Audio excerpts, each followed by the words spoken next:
Well, I took the truck for a spin, and guess what? It did not act up. I should have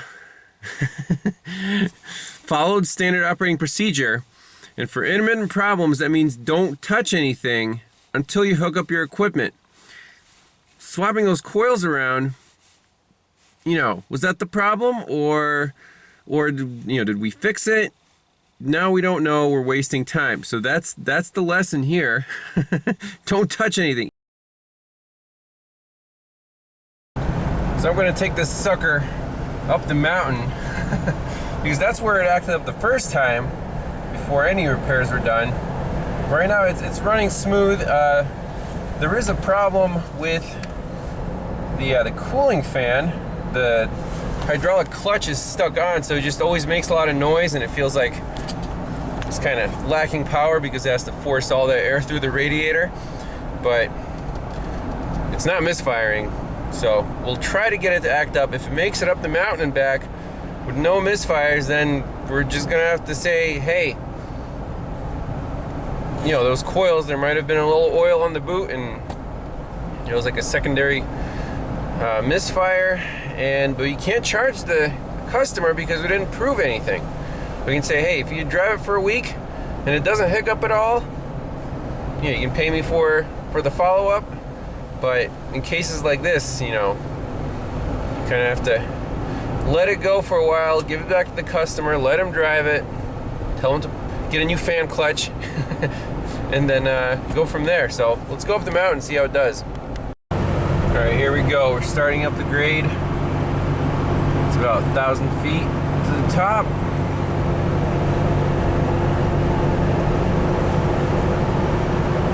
RPM, running smooth.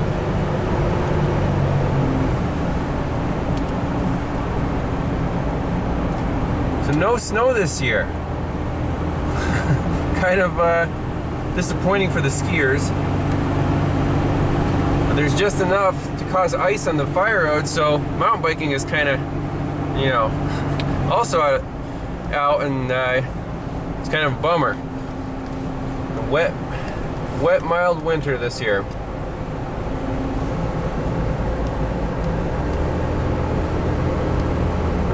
Get around this corner, give her the beans.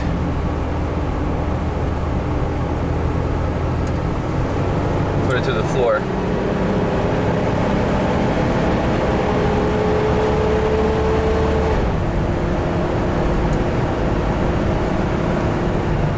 And let it off. Kind of lug the engine a little bit. Speed's dropping. And then we'll get to the top and just let it hot soak.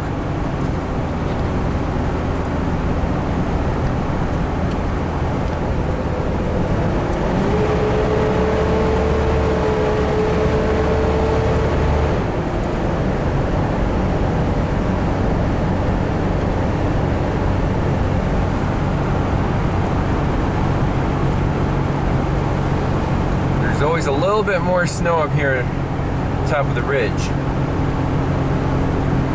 and more fog.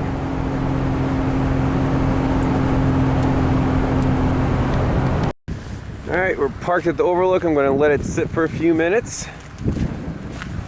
Do a little hot soak. There's State College in the valley, known as Happy Valley. Changing forest landscape.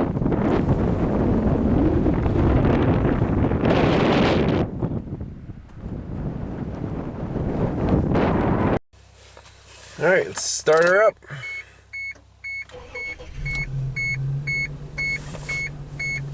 Nice startup, no issues.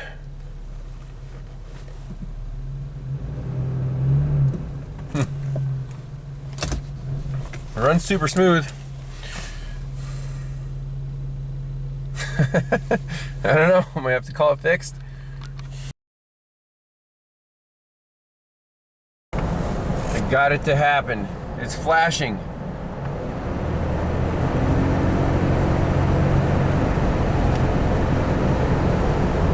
We're not done yet. There it goes. It's vibrating. Had to take it over the mountain. Sweet. Let's get back to the home base and scan it for codes. It's misfiring right now, and we have a cylinder 4 misfire detected. Okay, good. So something really warmed up, I guess, during like the half-hour test drive. Now, quickest thing to do is pop out the coil, see if it has spark, and then go for the fuel injector. Okay, it's misfiring. We got coil number 4 unplugged. Let's just pull it out.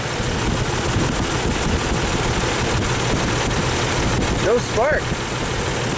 How about that?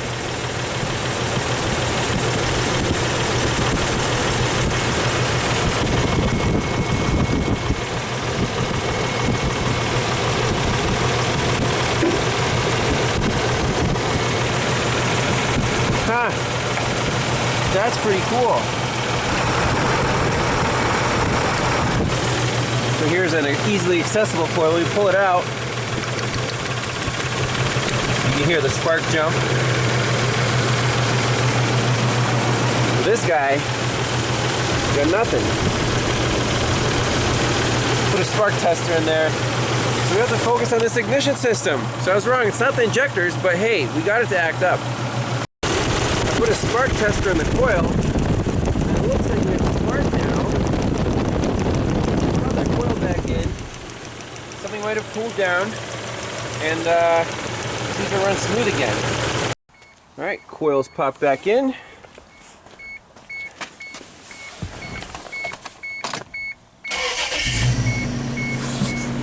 Smooth. Okay, awesome. So we're dealing with an ignition problem on cylinder number 4. Let's pull up some wiring diagrams and see what controls that ignition coil. Okay, so ignition system. Here we have our ignition coils. They're fed by the ignition coil fuse, hot and runner start, and the primary side of each coil is controlled by this box, which is the ignition control module. So it's a separate module, and the module receives inputs from the engine computer, the PCM, when to fire each cylinder. So the transistors for the coils are in this black box for the primary side, and then the coil fires the spark plug, and then there's another wire on there. So it's a 3-wire coil, but in effect it's a 2-wire coil because the primary is fed by a fuse and the transistor is inside this common ignition control module. So what's the game plan? We're worried about cylinder number 4 losing spark. So we have to worry about, are we losing the control, or is the transistor in here just, you know, this box is heating up and something is losing contact, or that transistor is dying, then that could be the problem. So what I want to do is get a scope on this wire right here, ignition coil number 4 control wire,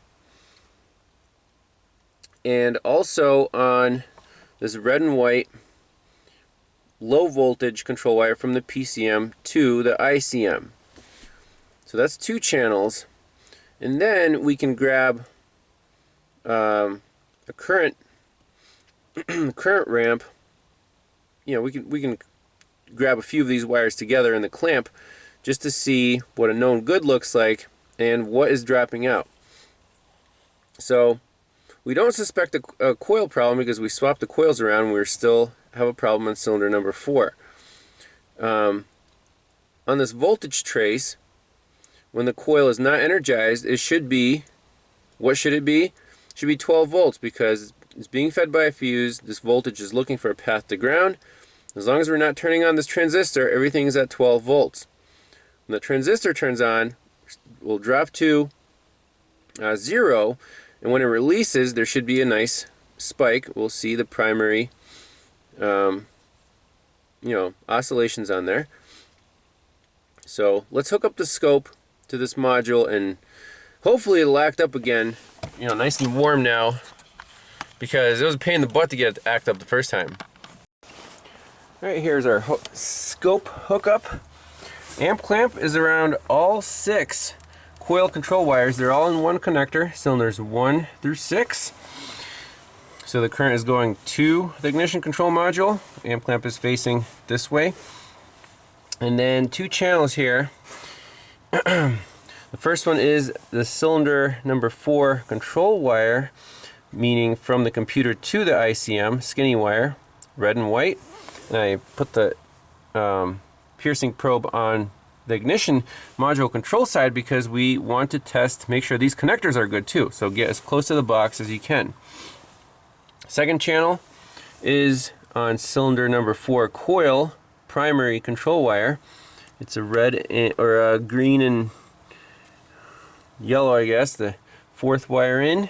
So we're on the 4th wire on this side. Scope is rolling, 3 channels. Let's fire it up, see what happens.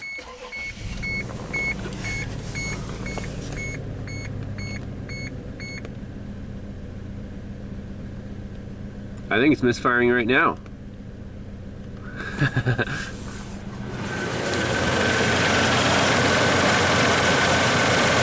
Yep. Well, let's get another channel on here,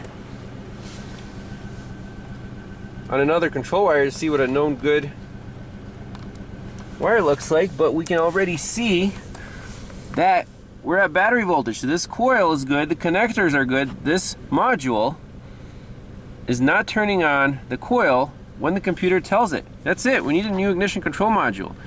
Easy as that. And we're missing the hump right there. 1, 2, 3, 4, 5. Missing right when we're supposed to have one. That's it. So diagnosis is done. We need a new ignition control module. Fantastic. But let's get a known good control voltage feed. We got another channel. Why not hook it up? And we're basically done. Very interesting to note here that during startup,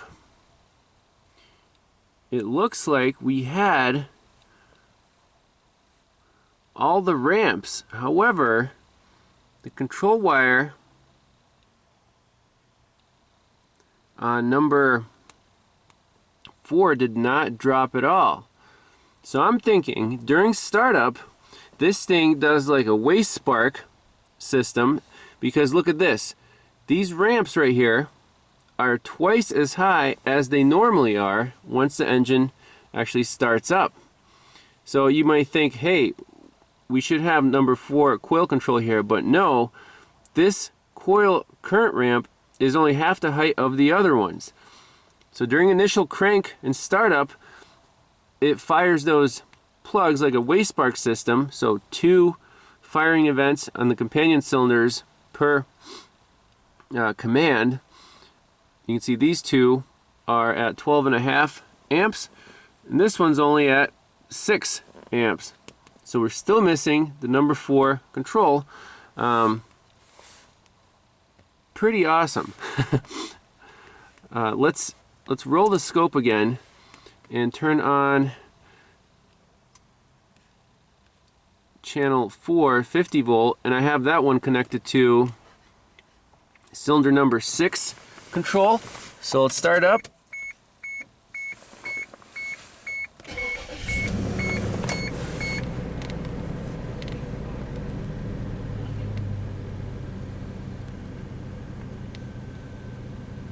See, it's running smooth now. So we actually have all the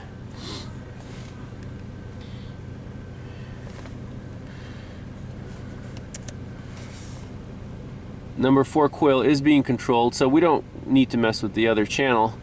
That's what it looks like. It's actually looks like it brings it to ground, holds it, there's the dwell time, and then it releases it. So that's a known good. Nothing wrong with the coil. And intermittently, this ignition control module is dropping out. So what we're gonna do is try to find one. We're gonna quote the customer on a replacement. It's a very easy replacement, just plug and play. And should be it for this one.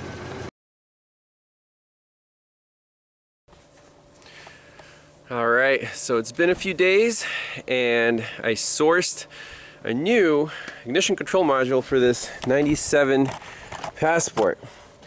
This thing was not easy to find. Everything's discontinued.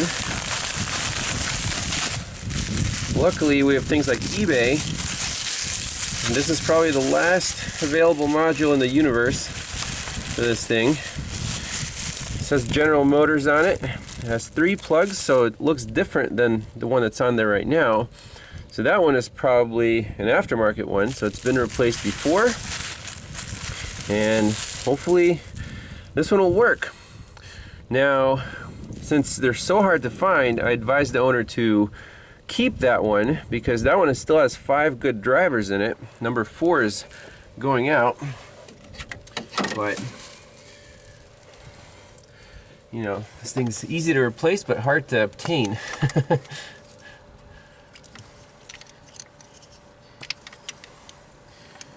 Just 2 little bolts that hold it on.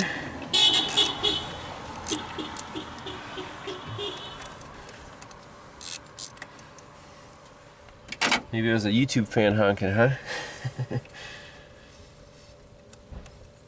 So cross your fingers, this thing will work. I know at some point the AC Delco made a module for this, but it's not available. Rock Auto, anywhere you guys can try to find it, because apparently this module only works for this V6 model and only for 96 and 97 model year. So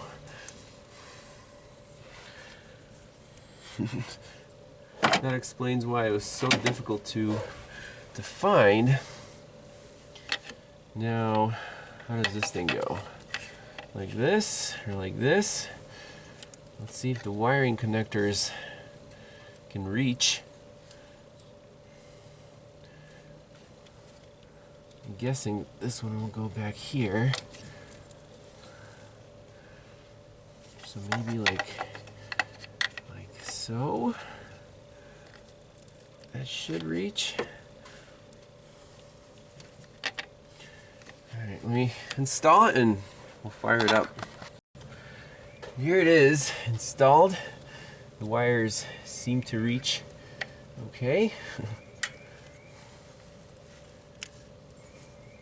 Make sure nothing rubs.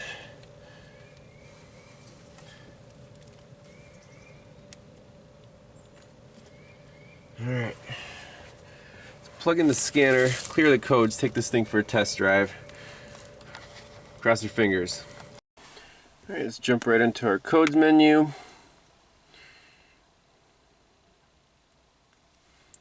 Yup. Let's clear that guy out.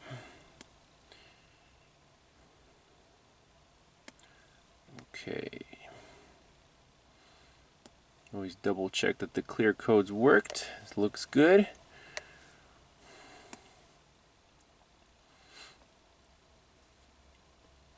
I just want to graph all the O2 sensors, make sure those are working properly, because if you remember last time it was running so badly before we corrected the wiring harness layout that in part 1 you saw that the response of, I think it was bank 2 sensor 1 was not too great. Yeah, let's see. Long, short, and let's do RPM. That should be good. Let's fire it up. Hooray.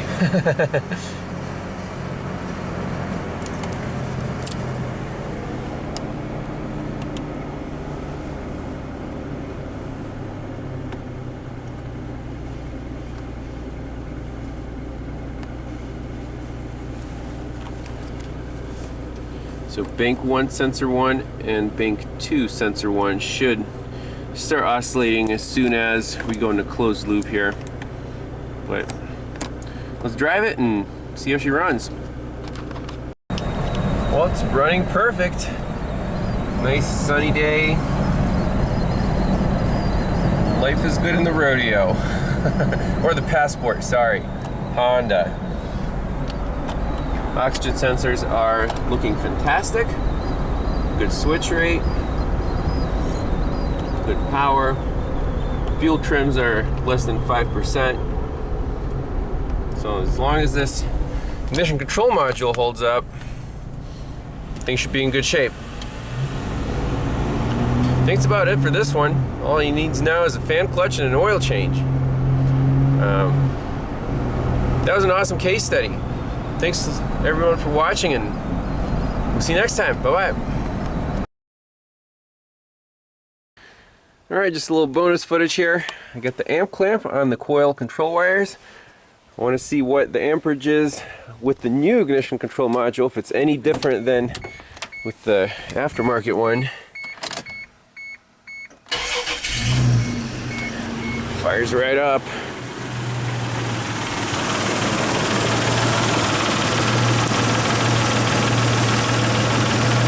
So it looks like the peak amperage is 7.5 amps.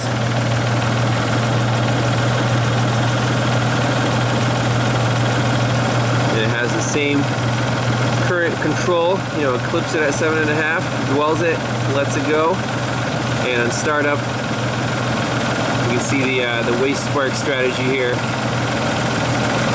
where the companion cylinders fire at the same time until the engine starts up. So pretty cool. That's a known good. Hopefully that module lasts a while. And see you next time. Bye-bye.